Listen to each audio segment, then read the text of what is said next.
자, 이제 갈라디아서 6장 6절의 말씀입니다.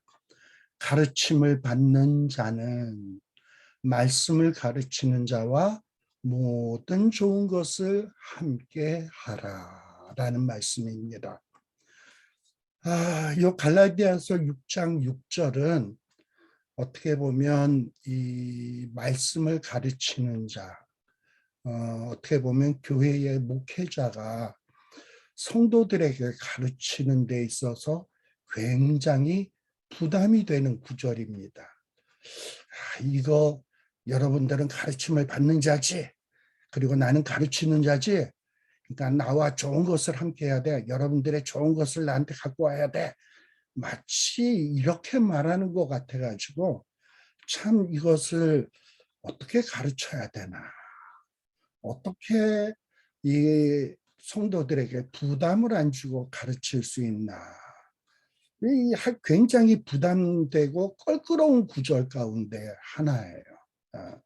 그런데 이 말씀을 그러면 이 가르치는 자가 이 말씀을 부담된다고 안 가르치고 쓱 넘어간다? 이거는 아닙니다. 분명히 사도 바울은 가르침을 받는 자는 말씀을 가르치는 자와 모든 좋은 것을 함께 하라라고 말씀을 했어요. 천지는 없어지겠으나 하나님의 이 감동으로 된 말씀은 1.1획이라도 떨어지지 아니한다 했습니다. 따라서 어떤 우리가 가르치기에 좀 부담되는 말씀이라고 해서 스킵하고 넘어갈 것이 아니라 올바로 가르치는 것이 중요하다고 생각이 됩니다. 왜? 하나님의 감동으로 된 말씀이니까 이 말씀을 올바로 가르쳐야 된다라는 겁니다. 자, 그러면 6절에 이 가르침을 받는 자 누굽니까? 지금 이 갈라디아서니까 이 갈라디아 교인들일 거예요. 사도 바울로부터 또는 갈라디아 교회 안에 여러 말씀 사역자들로부터 말씀 공부를 하는 갈라디아 교인들이 가르침을 받는 자입니다. 그럼 이 가르치는 자는 누구이냐? 사실 이 갈라디아 교회 사람들을 가르친 자는 사도 바울이었어요. 근데 지금 바울은 이 갈라디아서를 갈라디아 교회 내에서 쓰고 있는 것이 아니라 지금 사도 바울은 갈라디아를 떠나서 멀리 다른 곳에 있다 이 말이에요. 그럼 여기서 이 가르치는 자는 누구냐?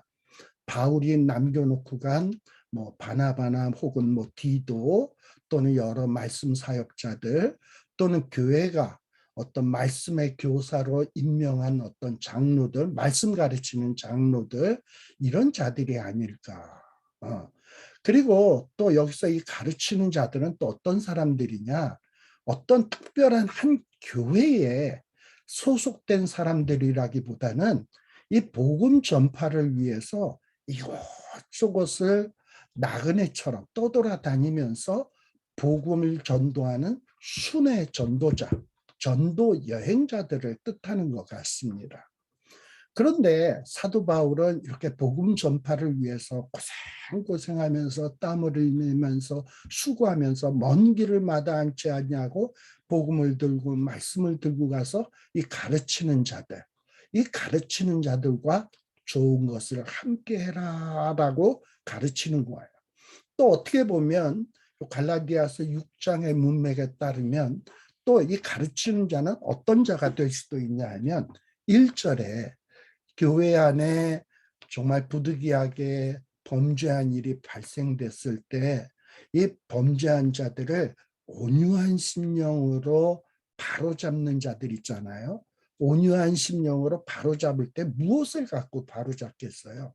말씀을 가르침으로써 바로잡는 것 아니겠어요? 그래서 이 온유한 심령으로 말씀을 가지고 연약한 자, 범죄한 자들을 이 바로잡는 수고하는 자들, 이 바로잡는 일에 수고하는 자들과 좋은 것을 함께 해라라고 가르치는 것입니다. 그럼 이 좋은 것은 뭘까? 이 좋은 것은 어떤 물질적인 것을 말하는 것일까? 아니면 어떤 영적인 것을 말하는 것일까? 과연 어떤 것이겠습니까? 제가 이미 여기다 써놔서 여러분들은 딱 보고 아시겠습니다만, 이 물질적인 것이냐, 영적인 것이냐, 뭐가 좋은 것이냐, 이걸 굳이 구분할 필요는 없습니다. 영적으로 좋은 것, 물질적으로 좋은 것, 이 모두를 이야기한다고 볼 수 있어요. 사도 바울은 로마서 15장 27절에 이런 말씀을 하고 있습니다. 저희가 기뻐서 하였거니와 저희는 그들에게 빚진 자니 만일 이방인들이 그들의 영적인 것을 나눠 가졌으면 육적인 것으로 그들을 섬기는 것이 마땅하니라. 자, 이 앞에 나오는 저희는 누구냐? 말씀을 가르치는 자. 이 말씀을 가르치는 자가 왜 말씀을 전했다고요? 기뻐서, 기쁨으로 말씀을 증거했어요. 또한 저희는 그들에게 빚진 자니, 이 저희는 또, 제가 말을 다시 할게요. 여기 이 저희는 뭐냐 하면 말씀, 가르침을 받는 자들이에요.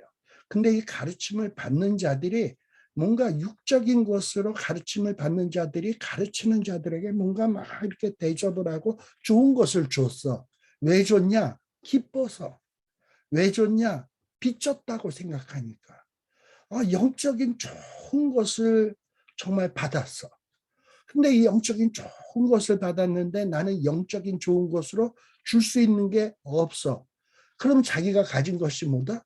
육적인 것이 있는데 육적인 것으로 그들을 섬기는 것이 마땅하다라고 이렇게 이야기하고 있는 겁니다. 뭔가 우리가 어떤 누구에게 은혜를 입었으면 은혜 갚는 것이 이게 사람된 도리 아니겠습니까? 우리 정말 그리스도인들은 은혜를 받았으면 거기에 상응한 어떤 되갚음, 감사, 이런 모습이 있어야 됩니다. 사실 이 교회나 또는 교회 밖의 선교지에서 말씀 가르치는 자들이 어떤 자기의 그 성도나 교인들에게 영적인 양식을 공급하는 일에 전무하다 보면 정말 말씀을 좋은 말씀으로 가르쳐야 되겠다 해서 말씀을 공부하고 연구하고 또 이것을 어떻게 전달해야 저들이 잘 소화할 수 있을까 또 연구하고 다듬고 해가지고 그것에 전무하다가 보면 사실 자기의 어떤 경제적인 일을 돌볼 겨를이 없습니다. 그래서 정말 가르침을 받는 자들은 저 가르치는 자가 우리에게 좋은 말씀으로 가르칠 수 있도록 그리고 말씀을 준비하는 일에 다른 일에 신경 쓰지 않도록 하기 위해서 그 모든 일들을 우리가 좀 서포트를 해야 되겠다. 저분들이 말씀 가르치는 일에만 전무하고 쓰잘데기 없는 일에 신경 안 쓰도록 우리가 좀 배려를 해야 되겠다. 이런 어떤 마음의 자세가 필요해요.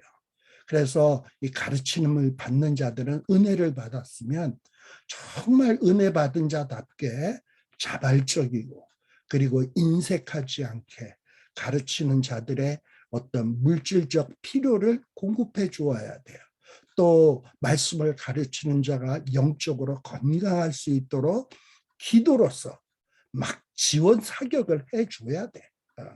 근데 만일에 이런 어떤 성도들의 도움이 없다면 이 말씀을 가르치는 자가 어떤 말씀을 준비하는 일에 전무해야 되는데 자기의 삶을 영위하기 위해서 뭐 경제적인 일, 뭐 이것저것의 일, 별도의 일에 신경을 쓰게 되므로 이 말씀 가르치는 일에 소홀할 수밖에 없게 되는 거예요. 그리고 교인들을 전적으로 섬기지 못하게 된다 이 말입니다. 이런 비극적인 일들이 발생하게 된다. 그래서 이런 비극적인 일이 발생되지 않도록 말씀 가르치는 자도 또 가르침을 받는 자도 이 각각 하는 역할이 다르죠. 각각 자기의 짐을 서로 져야 돼. 서로 자기의 짐들을 져야 돼. 가르치는 자는 가르치기 위해서 그 일에 전무하면서 자기의 짐을 져야 되고 또 가르침을 받는 자는 가르치는 자가 말씀 가르치는 일에 전무할 수 있도록 그를 서포트하는 일에 서포트하는 그 짐을 서로가 지어야 된다. 이런 일이 일어날 때 그러한 교회가, 그런 공동체가 건강한 공동체가 될 수 있다라는 것입니다. 자, 그런데 이렇게 가르치는 자와 가르침을 받는 자 사이에 주고받고 하는 것이 무엇입니까? 하나님의 말씀이에요. 정말 달고 오묘한 말씀, 귀한 말씀, 정말 생명의 말씀을 서로 주고받는 것입니다. 이 하나님의 말씀은 우리 영혼의 양식이에요. 신령한 너희라 그랬죠? 우리가 신령한 자라면 말씀으로 공급받아야 돼. 영혼의 양식을 공급받아야 돼. 따라서 이 하나님의 말씀은 영혼의 양식이고 생명의 양식이기 때문에 세상의 그 어떤 것보다도 존귀하고 귀하고 아름다운 것입니다. 바로 이 아름다운 것을 주고받는 관계가 말씀을 가르치는 자와 가르침을 받는 자의 관계인 것이에요. 이 세상에서도 어떤 우리에게 필요한 지식을 공급받을 때 이 지식을 전달하는 교사들에게 사례를 하잖아. 이 세상에서 지식을 전달하는 교사들도 이 지식을 전달받는 사람들로부터 어떤 사례를 받습니다. 학교에서 공부하는 학생들도 교사가 자기들에게 필요한 지식을 공급해 준 사례로서 교사를 대접하지요. 근데 이럴 때 억지로 함이나 부득이함으로 한다면 이건 참 의미 없는 거야. 정말 그 교사로부터 내가 귀한 지식을 받았다. 감사하는 마음이 있어야 되고요. 고마움이 있어야 되고 그 고마움을 억지로 함이나 부득이함이 아니라 자발적으로 기꺼이 후히 그러면서 그 교사에게 감사의 표를 하는 것. 이것이 참으로 귀한 것입니다. 하물며 자신들에게 이 가르침을 받는 자들에게 하늘의 신령한 양식을 공급해 주는 말씀 사역자들을 정말 제대로 대접하지 않는 것은 이건 너무나도 이기적인 것입니다. 그래서 사도 바울은 다른 서신서에서도 이렇게 기록하고 있어요. 고린도전서 9장 11절인데 우리가 너희에게 신령한 것을 뿌렸은즉 지금 우리가 너희에게 신령한 것을 뿌렸다 그랬는데 이 신령한 것이 뭐겠습니까? 하나님의 말씀을 뿌렸은즉 너희 육신의 것을 거두기로 과다하겠느냐라고 하면서 사도 바울은 이 말씀 사역자들이 말씀을 배우는 자들로부터 어떤 사례와 고마움과 인사를 받는 것이 당연하다라는 것을 가르치고 있습니다. 예를 들어서 이런 거예요. 정말 여러분들이 교회에서 예배를 보는데 어떤 목사님이 정말 은혜의 말씀을 주셨어. 그래서 막 감동이 됐고 정말 은혜를 많이 받았어. 그러면 설사 물질적으로 그 표시를 못한다 하더라도 교회 나오면서 그 목사님에게 목사님 정말 목사님으로부터 오늘 좋은 말씀 들었습니다. 저에게 너무너무 힘이 돼요. 목사님 고맙습니다. 감사합니다. 하고 목사님의 손을 딱 잡아주면 그 설교한 목사님이 얼마나 힘이 되겠습니까? 너는 설교 잘하는 게 네 임무니까 그럼 뭐 당연히 그렇게 해야지. 이러면 안 된다 이 말이에요. 조금이라도 은혜를 받았고 내가 깨달음이 있었고 내 믿음이 성장했다면 그런 고마움을 말로써 기도로써 그 어떤 것으로써 뭔가 표현하고 그분을 서포트하는 이런 자세가 필요하다. 이런 자세를 우리는 배워야 된다라는 것입니다. 이것은 저와 같이 이런 말씀 가르치는 자가 대접을 받겠다고 제가 하는 말씀이 아니에요. 사도 바울이 얘기했잖아. 가르침을 받는 자들은 가르치는 자와 함께 좋은 것으로 함께해라. 이건 어떻게 보면 하나님의 명령입니다. 우리가 반드시 해야 되는 일이라는 거예요. 또 중요한 것이 있어요. 이건 뭐냐? 말씀 가르치는 자, 또 가르침을 받는 자. 이 둘 사이의 관계는 어떤 관계냐? 서로 종노릇하는 섬김의 관계입니다. 섬김의 관계예요. 즉, 이 말씀을 가르치는 자들은 이 말씀을 올바르게 정말 성도들이 잘 깨달아 알 수 있도록 다듬고 또 다듬고 연구하고 그래서 생명의 꼴로 잘 만들어서 그들에게 가르치는 일에 정말 그것을 최선을 다해서 섬겨야 돼. 말씀 가르치는 일로서 성도들을 섬겨야 돼. 그리고 또 교인들은 어떠하냐? 가르침을 받는 자들은 이 말씀 사역자들이 말씀을 잘 전파할 수 있도록 어떤 다른 일에 신경 쓰지 않도록 하기 위해서 배려하는 일에 또 그것을 섬겨야 돼. 그런 일에 섬겨야 돼. 그래서 서로가 이 짐을 지는 거예요. 그래서 우리 갈라디아 6장 2절에 뭐라고 얘기했습니까? 말씀을 가르치는 자든 말씀을 배우는 자든 말씀을 가르치는 자는 가르치는 그 짐을 지고 또 말씀을 가르침을 받는 자들은 말씀을 가르치는 자가 잘 가르칠 수 있도록 자기가 지어야 될 짐을 서로 지라는 거예요. 그리해서 뭐가 이루어진다? 그리스도의 법이 성취되어진다라는 거예요. 갈라디아서 5장 13절에서는 이렇게 이야기하고 있습니다. 우리가 정말 은혜로 믿음으로 구원을 얻었어요. 그리고 자유를 얻었습니다.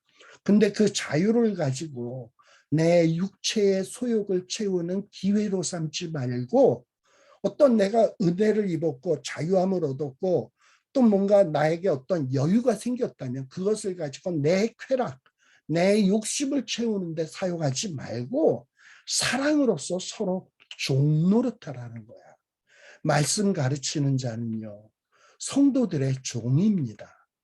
또 성도들은요, 말씀 가르치는 자의 종이 되어야 되는 거예요. 예수님이 우리의 종이 되었듯 우리들도 예수님이 그러했던 것처럼 우리 그 성도들을 위한 종이 되어야 되는, 서로가 종이 되어야 된다. 우리 주님께서 요한복음 10장 12절에 보면 이 거짓 교사들을 경계하고 있습니다. 이 거짓 교사들은 어떤 자들이냐? 싹쓸 바라고 말씀을 가르치는 거짓 교사들, 이런 자들이 있었어요.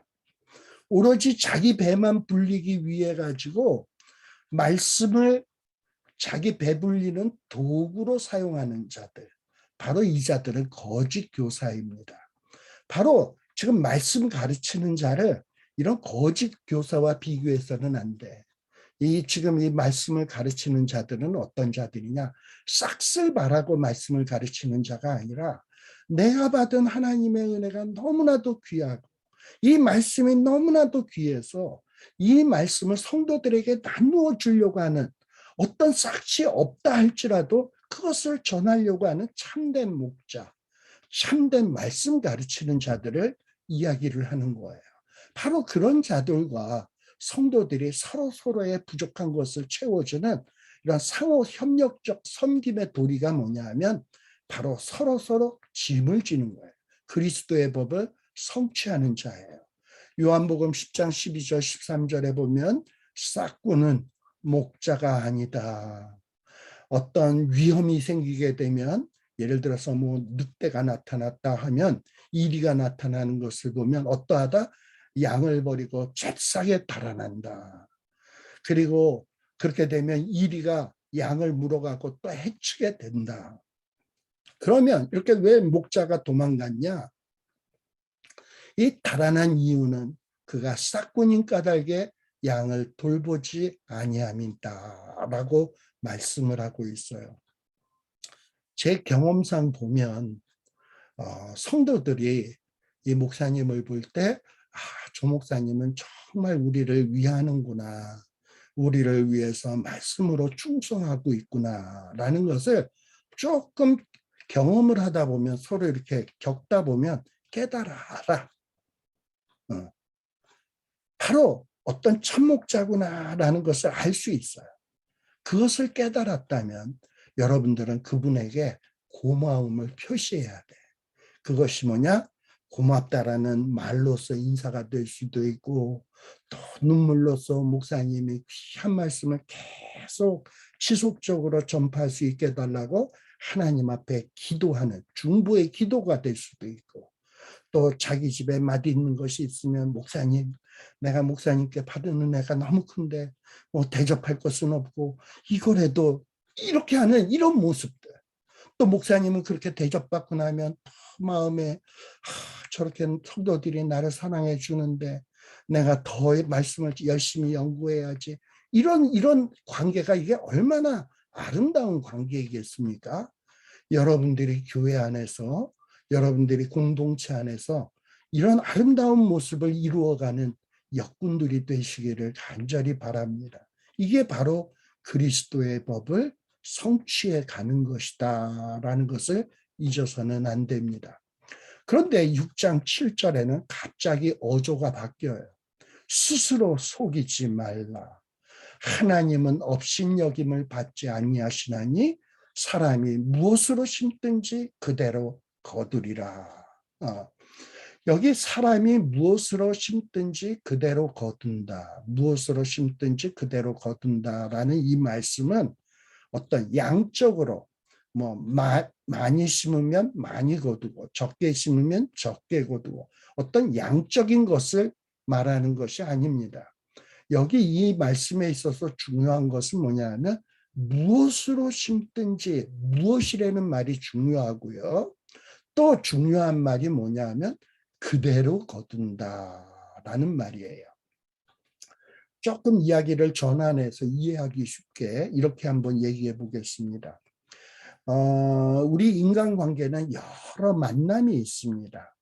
근데 내가 누구와 어떤 사람과 이렇게 만날 때는 그 만남에는 어떤 동기가 있어요. 내가 왜 저 사람을 만나야 되지? 저 사람을 만나면 어떤 이익이 있을까? 저 사람을 만남으로써 내가 목표를 이루는데 어떻게 도움이 될까? 뭐 이런 것을 생각하면서 만나는 사람이 있죠.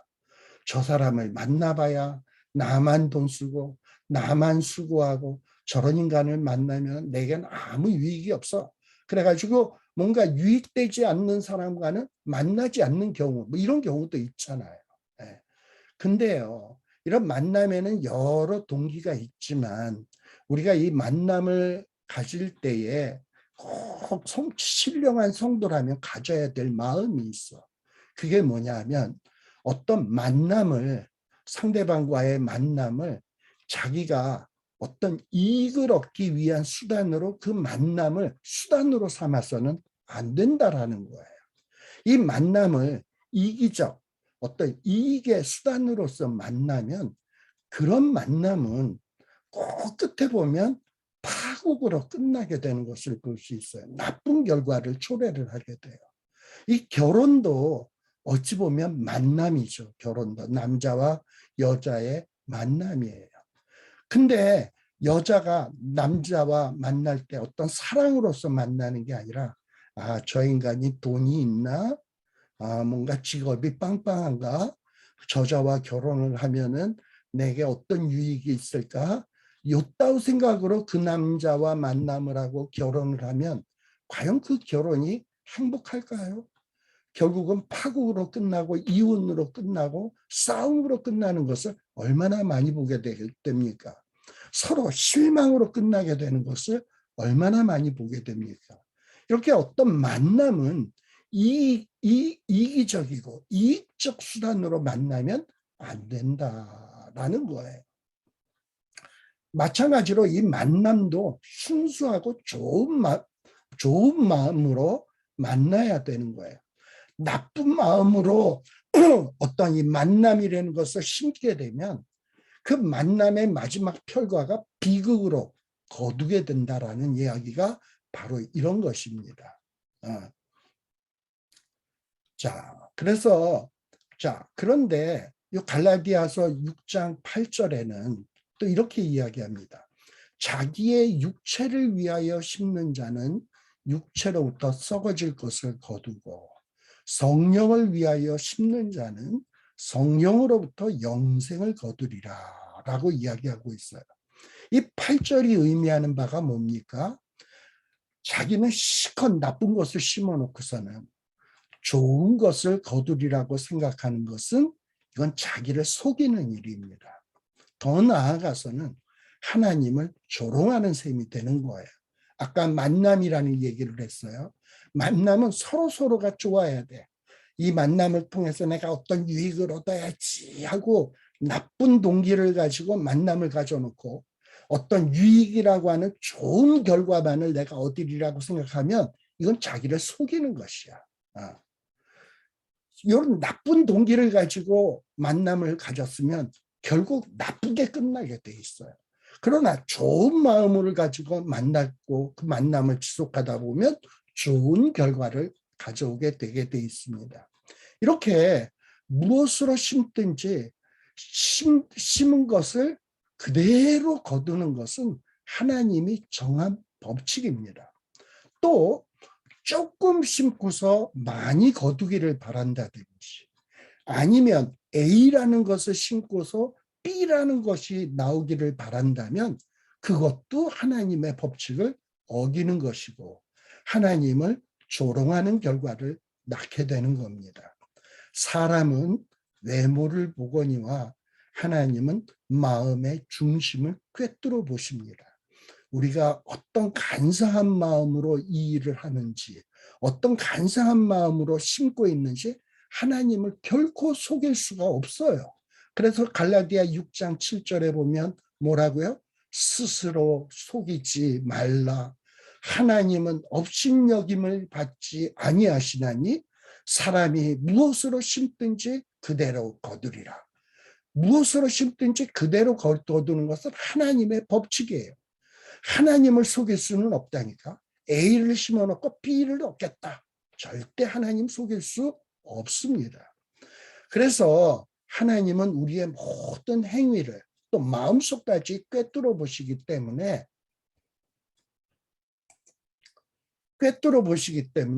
이 전지전능하신 하나님께서 각 사람에게 그 행한 대로 보응하시는 공의로운 심판의 원리를 우리는 늘 잊어서는 안 된다. 그것을 꼭 기억해야 된다.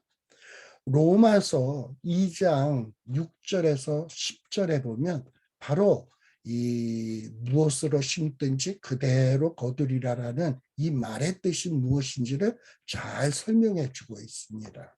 로마서 2장 6절에서 10절에 보게 되면 하나님은 어떻게 하신다고요?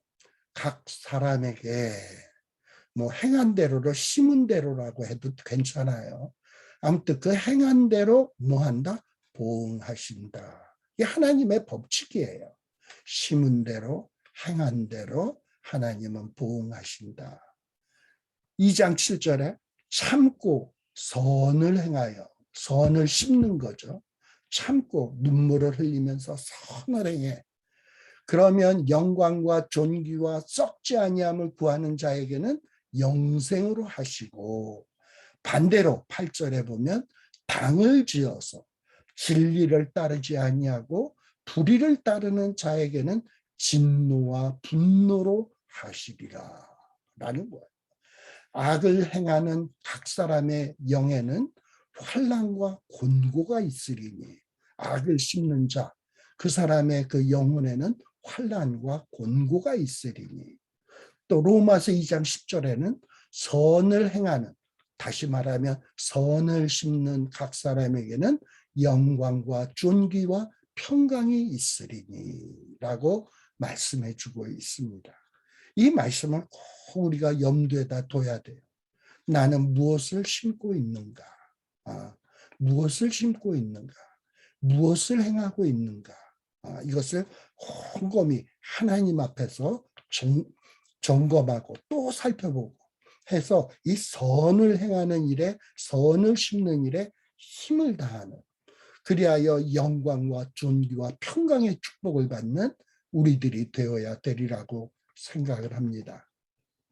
자, 그러면서 6장 8절에 보면 자기의 육체를 위하여 심는 자는 육체로부터 썩어질 것을 거두고 성령을 위하여 심는 자는 성령으로부터 영생을 얻으리라 라고 영생을 거두리라.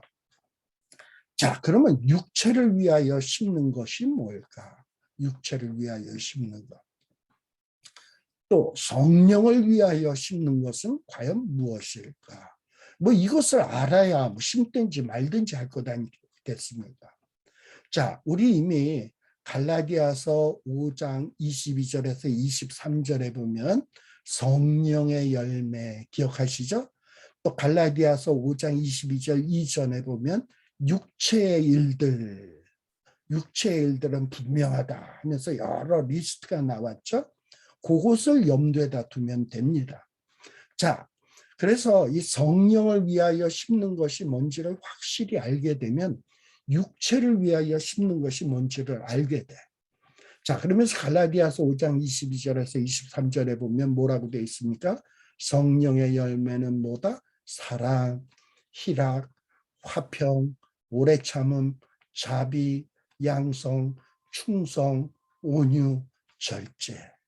이 같은 것을 금지할 법이 없다. 여기 사랑, 희락, 화평, 오래 참음, 자비와 양성 쭉 나오는 성령의 이 9가지 열매. 이것은 어떤 일입니까? 아니면 어떤 성품에 관계된 것들입니까? 이것들은 어떤 사역입니까? 어떤 인격에 관계된 것들입니까? 사랑, 희락, 화평, 오래 참, 자비, 양성, 충성, 온유, 절제. 이거는 어떤 일이 아니야. 성품, 어떤 인격의 관계예요. 특별히 다 뭐에 기초한 거냐? 사랑에 기초한 대인관계에서 나오는 어떤 열매들인 거예요. 어떤 사랑의, 지난 시간에 제가 성령의 열매를 설명하면서 이 성령의 9가지 열매지만 그 기초에는 다 어디서부터 출발한다? 사랑. 사랑하면 오래 참을 수 있잖아. 사랑하면 충성할 수 있잖아. 사랑하면 절제할 수 있잖아. 그렇잖아요. 그리고 이 사랑이라는 것은 어떤 타인, 사랑을 받는 어떤 대상이 있어야 돼. 근데 어떤 타인과 관계되지 않고 대상이 없이 나 혼자서 사랑해, 사랑해, 사랑해 뭐 이런 일이 있을 수 있어요? 속으로만 어떤 상대방이 없는 사랑, 그리고 나는 사랑해야 돼, 사랑해야 돼 하면 이거는 관념이지 어떤 머릿속에 생각에 불과한 것이 진정한 사랑이 아니야. 사랑에는 어떤 대상이 있어야 돼요. 근데 그 대상이 어떤지 아냐? 지금 갈라디아 6장의 배경에 의하면 교회 안에 어떤 범죄하는 자, 이 범죄하는 자는 어떤 자라 그랬죠? 의도적이고 지속적이고 습관적으로 죄를 짓는 자가 아니라 그랬죠. 이런 자는 잘라버려야 되지만 의도적이지 않는데 연약해서 범죄하고 그냥 습관적이지 아니라 어쩌다가 또 범죄하고 지속적이지 않고 어쩌다 잠시 이렇게 쓰러진 자들이 있잖아. 근데 그런 자들을 봤을 때, 그런 연약한 자를 봤을 때 어떠해야 되냐? 나도 저랬었는데. 그런데 하나님이 나를 사랑하시고 독생자를 보내주셔서 내 죄를 용서해 주셨잖아. 그렇다면 내가 저자에게 어떻게 대해야 되지? 아, 나도 저자를 사랑해야지. 대상이 있단 말이죠. 연약한 사람, 범죄한 사람. 그런 사람을 정죄하고 책망하는 것이 아니라 온유한 심령으로, 예수님의 그 온유한 심령으로 그를 사랑하는 거예요. 바로 이것이 진정한 사랑입니다. 우리 하나님은 우리를 어떻게 사랑하셨습니까? 정말 사랑받을 자격이 없는 죄인들인데, 그런데 우리들을 너무나도 사랑하시기에 자기의 하나밖에 없는 독생자를 우리를 위하여 내어주셨어요. 요한복음 3장 16절이 그것이죠. 하나님이 세상을 이처럼 사랑하사 독생자를 주셨으니 누구든지 저를 믿는 자는 멸망치 않고 영생을 얻게 하려 하심이라 라고 했습니다. 또 우리 예수님은 어떤 사랑을 보이셨나요?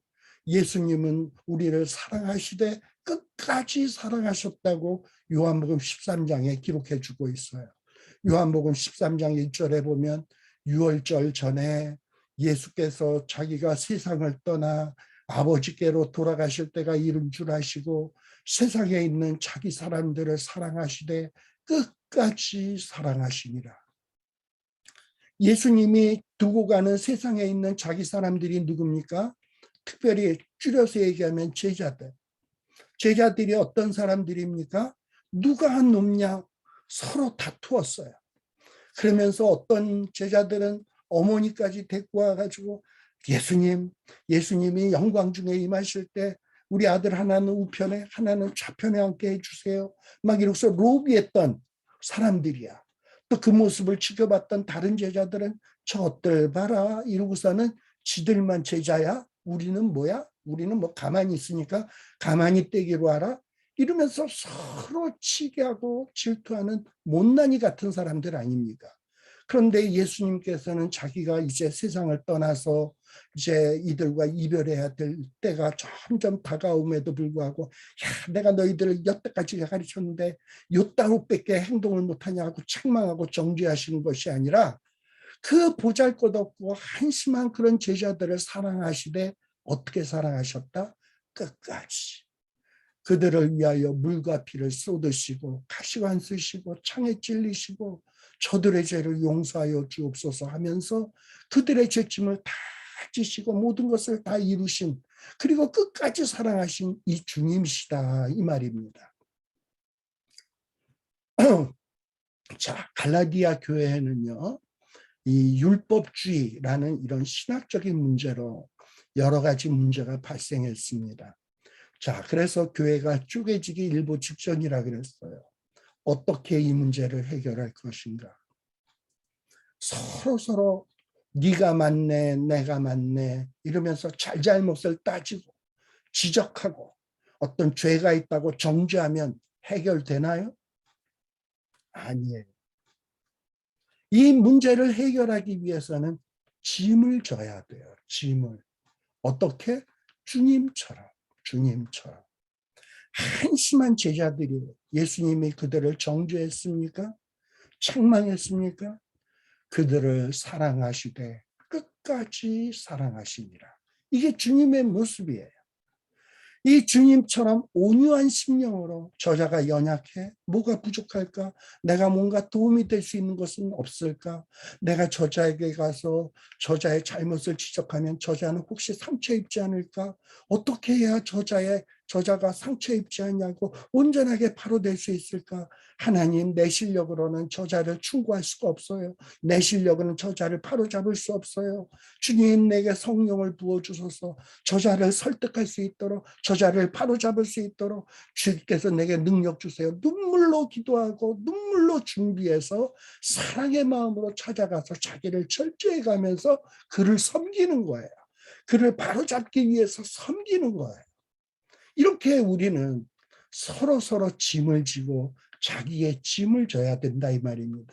예수님이 우리를 위해서 짐을 지셨던 것처럼 예수님이 우리를 위하여 짐을 지셨던 것처럼 우리도 예수님의 온유한 심령으로 연약한 자를 위하여 짐을 지고 자기의 짐을 져야 한다 이 말입니다. 이게 바로 선을 심는 거예요. 성령을 위해서 심는 거예요. 성령을 위하여 심는 자입니다. 자, 교회는요.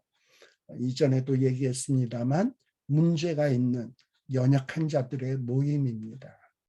근데 이 연약한 자들 또 범죄를 행하기도 하죠. 그런데 이들에게 필요한 것은 어떤 지적과 정죄와 책망이 필요한 것이 아니에요. 이들에게 진정 필요한 것은 사랑의 치료가 필요합니다. 사랑의 치료. 온유한 심령으로 하는 사랑의 치료가 필요합니다. 따라서 우리가 먼저 하나님의 사랑과 은혜로 치유함을 입었잖아요. 그러면 이렇게 하나님의 사랑과 은혜로 치유함을 입은 자들이 우리 자신보다 연약한 자를 돌보고 감당하고 그들의 짐을 져주어야만 합니다. 이런 일을 할 때 사실 굉장히 힘들 수 있어요. 굉장히 힘들어요. 근데 이 힘든 것이 일이 힘든 것이 아니야. 이 문제 있는 사람, 연약한 사람을 바로잡는 그 일 자체는 쉬워. 근데 뭐가 힘드냐? 사람이 힘들어. 인간 같지도 않은 그 인간을, 한심한 그 인간을 섬기기 위해서 내가 이 고생을 해야 돼.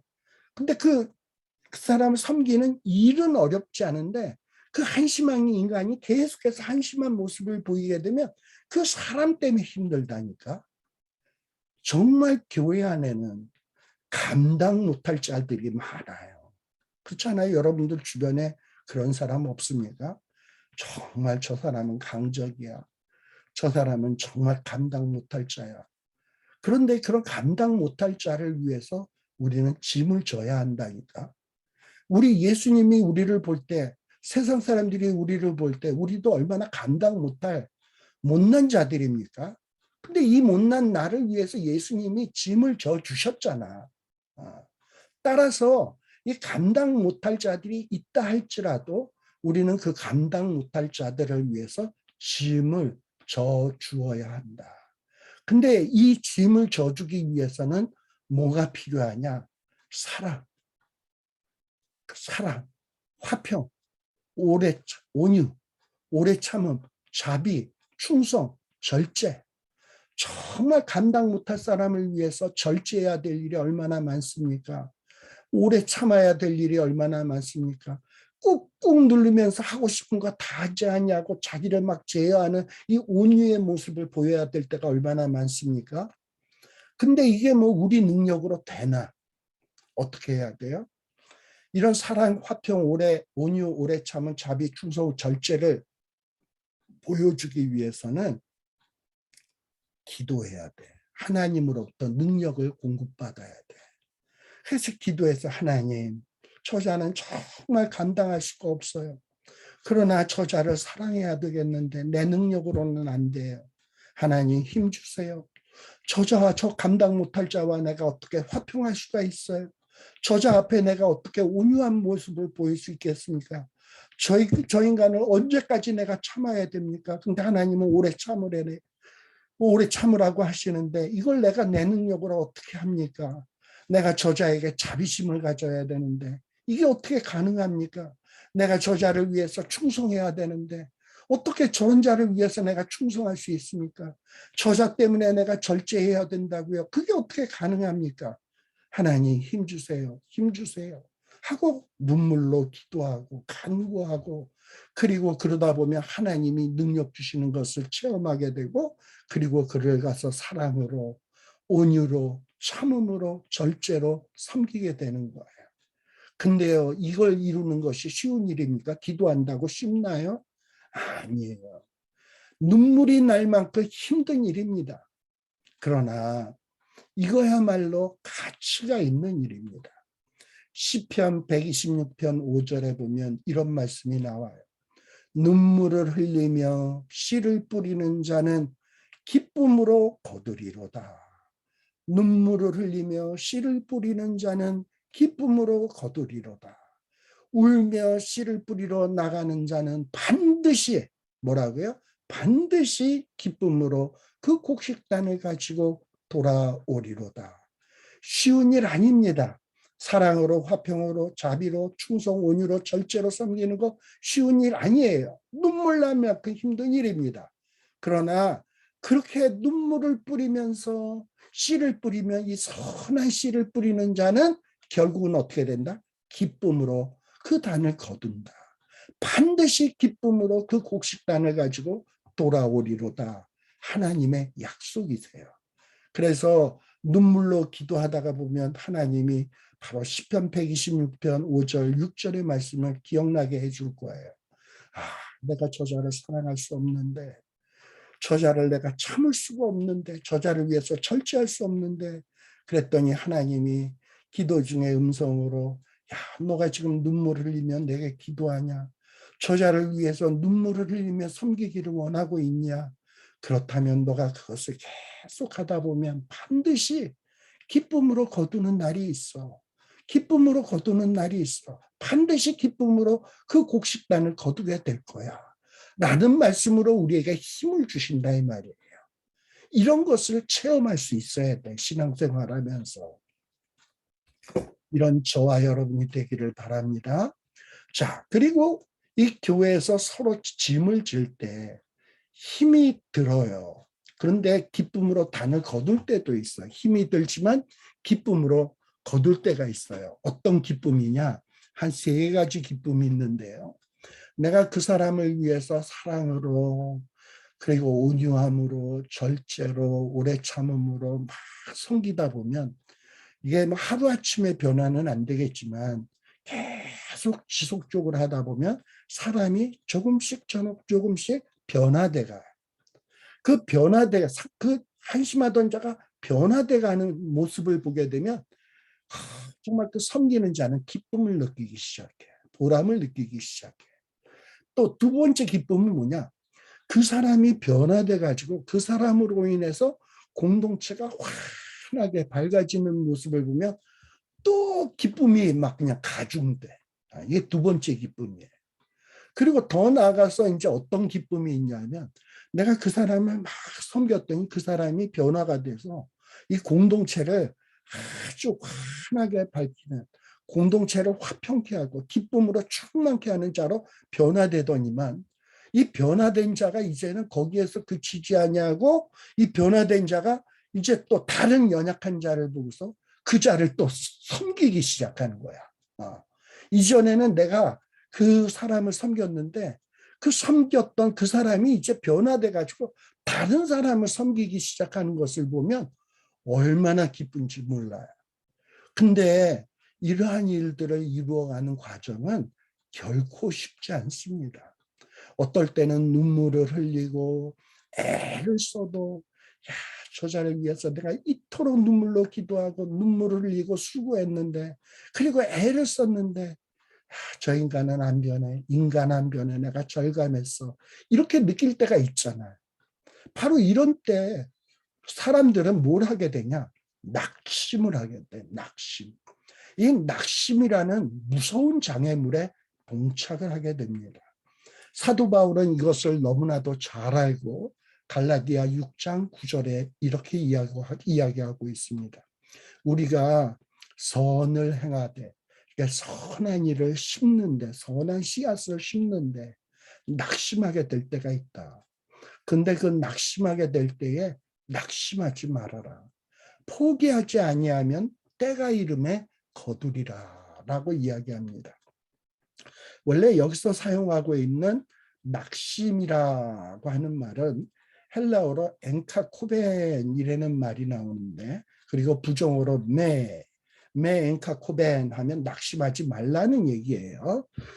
근데 이 낙심이라는 엔카코벤이라는 말은 어떤 뜻이냐? 그 로마 시대 때 군인들 있잖아. 이 군인들이 격투기 같은 걸 하잖아요. 근데 이 격투기 같은 것을 할 때는 이 손을 이렇게 딱 이렇게 올려가지고 자기의 얼굴을 보호를 해야 돼. 근데 너무 오랫동안 막 격투기를 하다 보면 지쳐가지고 우리가 지치다 보면은 지푸라기 하나 들 힘도 없다 그러잖아.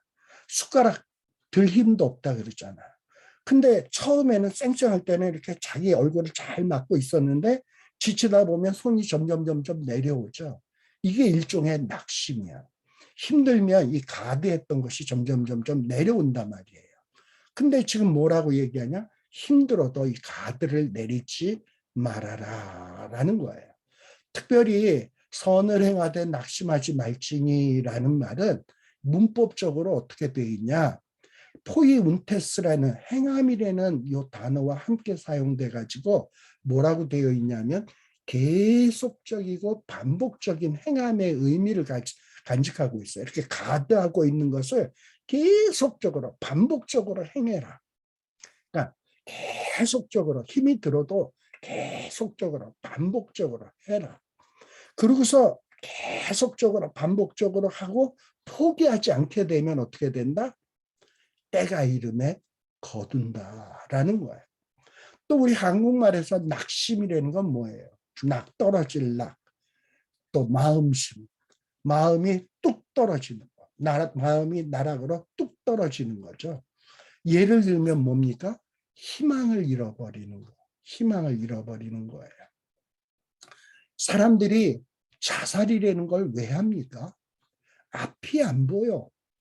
희망이 눈꼽만치도 없어. 그러니까 살 이유가 없어져. 그래서 목숨을 끊는 것 아닙니까? 이게 낙심이에요. 낙심, 희망을 잃어버리게 되면 사람들이 스스로 포기하고 말아. 근데 우리가 명심해야 될 것이 있습니다. 우리가 가져야 될 것은 희망이 아니에요. 소망이에요. 우리 성경에 보면 믿음, 소망, 사랑 이라는 말이 나오죠. 근데 이때 이 세 가지를 얘기하면서 믿음, 희망, 사랑 이렇게 얘기합니까? 믿음, 소망, 사랑 합니까? 소망이죠. 자, 그래서 희망과 소망이 어떤 차이가 있는가 하는 것을 여러분들이 꼭 명심해야 돼. 희망은요, 뭔가 이루어질지 안 이루어질지 아직 잘 몰라. 그냥 이루어지기를 바라는 것이 희망이에요. 희망은 장차 이루어질지 안 이루어질지 하는 그 실체가 없는데도 불구하고 그냥 이렇게 되면 좋겠다 하는 것이 희망이에요. 근데 소망은 희망하고 달라. 소망은 실체가 있어, 실체. 소망은 반드시 이루어질 거예요. 근데 아직은 아니야. 아직은 안 이루어졌어. 그런데 믿음의 눈으로 보면 이건 반드시 이루어져. 이거 분명해. 이건 100% 확실해. 그러나 그것이 이루어질 때까지는 기다리는 거죠. 바라면서 기다리는 거. 이게 소망이에요. 소망. 확실히 이루어질 것을 믿고 이루어지기를 기다리는 것이 뭐냐? 소망이에요. 여러분, 눈물을 흘리며 씨를 뿌리는 자는 기쁨으로 단을 거두리로다. 누구의 말씀? 하나님의 말씀. 하나님의 말씀은 어떻다? 천지는 없어지겠으나 하나님의 말씀은 1.1핵이라도 떨어지지 아니한다. 그렇다면 내가 어떤 연약한 자를 위해서 어떤 문제를 위해서 눈물을 흘리고 씨를 뿌리고 수고하고 있어요. 계속적으로 반복적으로 포기하지 않고 계속해요. 그렇게 하면 우리의 수고가 헛되다? 아니다. 반드시 기쁨으로 단을 거두는 날이 있다. 이거 100% 확실해. 그래서 우리는 100% 확실하기 때문에 뭘 갖는다? 소망이라는 걸 갖는다. 그래서 이 소망이라는 것을 갖는 자는, 그런 믿음이 있는 자는, 그런 믿음과 소망이 있는 자는 뭐가 있다? 포기하지 않는다. 그리고 포기하지 않으면 어떻게 된다? 반드시 때가 이르면 기쁨으로 단을 거두는 날이 있다. 반드시 그 날이 온다. 라는 것을 확신할 수 있어야 되는 거예요. 이게 이 믿음의 성도들이 가져야 될 마음의 자세입니다. 우리가 선을 행하되 낙심하지 마라. 왜? 우리가 선을 행하면 반드시 그것은 좋은 결과로 나타나게 돼 있다. 기쁨으로 단을 거두게 돼 있다. 왜? 하나님이 반드시 그렇게 된다고 말씀했으니까. 아멘, 아멘, 아멘. 그러면서 눈물을 뚝뚝 흘리면서 그 일을 하는 거예요. 말씀을 가르치는 자는 힘들어요. 이 말씀 가르치는 일에 전무하는 것이 힘들어요. 말씀을 가르치기 위해서 지금처럼 교통이 뭐 이렇게 뭐 차도 있고 교통수단이 발전해서 기차도 타고 비행기도 타고 뭐 이러고 가는 게 아니었잖아. 그 당시에는 보따리 메고 걸어서, 그리고 한없이 신발이 찢어져 가면서 피땀을 흘리며 도적의 위험, 강도의 위험을 무릅쓰고 이러고서 땀을 뻘뻘 흘리면서 주의 복음 증거하러 가는 것 아닙니까? 근데 그때 사람들이 어떤 생각할 수 있어요? 내가 이거 한다고 나한테 무슨 유익이야? 이때 나한테 뭐가 돌아온다고? 내가 그렇게 열심히 가르쳤는데 저들은 냉담하고 나한테 고맙다라고 표현도 안 하는데 내가 이 짓을 왜 해야 돼? 낙심이 된다 이 말이에요. 그러다 보면 어떻게 돼요? 때려치자, 관두자, 이런 마음이 생겨지지 않습니까? 솔직히 저도 그런 마음이 없었던 것 아니에요. 뭐 방학 때 같은데 선교지 같은 데 가가지고 정말 열악한 곳에 가서 그들과 함께 그들이 먹는 것, 그들이 자는 곳에서 함께 뒹굴면서 그 시간을 보내는 것이 이게 쉬운 일이겠습니까? 내가 이거 왜 하지? 이 일을 왜 하지? 내가 그냥 여행 다니고 와이프랑 좋은 거 맛있는 거 먹고 이러면 좋을 텐데 그러면서 어떨 땐 아유, 그만둘까 이런 마음이 생기다가도 아니지. 다시 마음을 고쳐먹고 다시 이렇게 마음을 고쳐먹고 자기 자신을 채찍질을 하게 되죠. 왜? 지금은 눈물을 흘리고 땀을 흘리고 수고하지만 이것은 결코 헛되지 아니하다. 주의 말씀을 가르쳐서 사람들을 바른 길로 인도하는 자들은 하늘의 별과 같이 빛나리라. 약속이에요. 그 약속이 너무나도 분명하기에 정말 이 말씀 증거하는 일을 포기할 수 없단 말이지. 이 일에 전무해야 된단 말이지. 마찬가지로 가르침을 받는 자들은 어떠합니까? 가르침을 받아요. 은혜를 입었어요. 그래, 참 내가 지금 가난하고 힘들고 여러 가지 어렵지만 내가 이렇게 은혜를 입었다면 저 말씀을 가르치는 자에게 감사를 표해야지, 인사해야지, 저를 위로해야지, 저를 위해서 기도해야지. 또 뿐만 아니라 말씀 가르치는 자뿐만 아니라 나 역시 정말 교회 안에 연약한 자들을 위해서 섬겨야지. 인간 같지 않냐고 정말 감당할 수 없는 자이지만 예수님이 나를 감당했듯 나도 저 자를 위해서 감당해야지. 쉬운 일입니까? 눈물을 흘려야 돼요. 피땀을 흘려야 돼요. 또 그러다가 또 낙심이 와요. 그러나 포기하지 않으면 어떻게 된다? 그 마지막에는 기쁨으로 단을 거두리로다. 하나님의 약속입니다. 그 약속을 분명히 바라보고 그것을 소망하면서 힘들더라도 땀을 흘리면서 한 발자국 한 발자국 그치지 아니하고 전진해 나가다 보면 어느 때가 되면 기쁨으로 단을 거두는 그날이 있다. 우리는 이런 소망을 가지고 신앙생활을 하는 사람들입니다. 자, 그래서 갈라디아서 6장 10절에 이렇게 말씀하고 있네요. 그러므로 우리는 기회 있는 대로 모든 이에게, 자, 모든 이가 누굽니까? 말씀을 가르치는 자, 가르침을 받는 자, 때로는 교회 안에 범죄한 자, 연약한 자, 정말 감당할 수 없는 자, 인간 같지 않은 자, 그런 자들을 위해서도 뭘 해야 된다? 착한 일을 해야 된다. 더욱이 믿음의 가정들에게 그러한 일을 해야 된다라는 일입니다. 자, 그럼 착한 일이 뭡니까? 선한 일이? 바로 은혜를 입었으면 감사함을 표하는 일이에요. 하나님의 은혜를 입었으면 하나님께 감사해야 되고, 가르치는 자로부터 은혜를 입었으면 가르치는 자에게 감사의 인사를 하고 위로의 격려를 하고 위하여 기도하고 이런 어떤 상응한 반응이 있어야 돼요. 또 섬김으로, 물질로, 각양 좋은 것으로 서로 이렇게 감사를 표하는 일이 있어야 됩니다. 이게 선한 일이에요. 이것도 쉬운 일이 아닙니다. 또 착한 일이 무엇입니까? 갈라디아서 6장의 문맥상 아까 감당 못할 사람들이 있다 그랬잖아. 근데 그 사람의 짐을 서로 지는 일. 이거 쉬운 일 아니죠.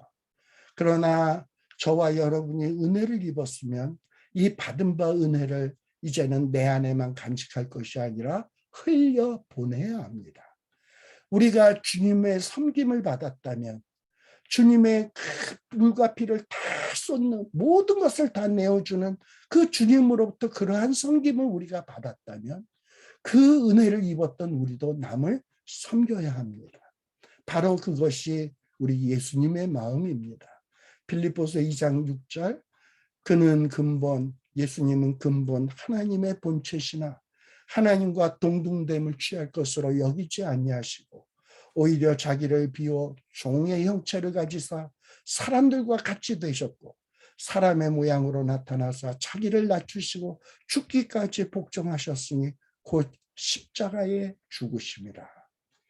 여러분, 저와 여러분은 이런 주님의 섬김의 모습으로 이 죄 많은 세상 속에서 죄 많은 인간들 모임 속에서 연약한 우리 교회에 있는 형제들 속에서 이런 섬김의 모습을 보여야 합니다.